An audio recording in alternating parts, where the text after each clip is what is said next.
maanta aniga iyo maareeyaha tiyaatarka iyo agaasimaha guud maareeya ku-xigeenka iyo agaasimayaal wasaaradda warfaafinta dhaqanka iyo dalxiiska waxaanu soo booqanay Marwo Baxsan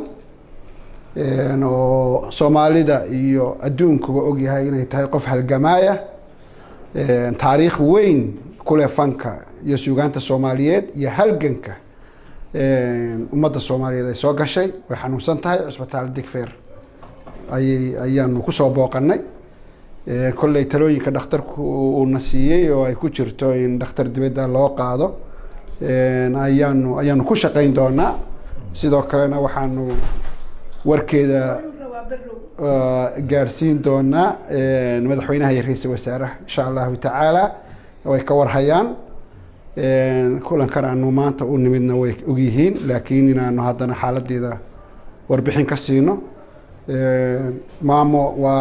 waa qof qiimo leh dalkan Soomaaliya qiimo ku leh dadkan Soomaaliya u halgamay nafteeda iyo dhiigeeda iyo xooggeeda siisay baa tahay bilada ku qaadatay qaranka Soomaaliyeed waa ku daryeela ilaa minidka u dambeeya insha Allah tacaala ilaa last minute-ka waxaad qaranka Soomaaliyeed ayaad ku leedahay daryeelka aad istaahisho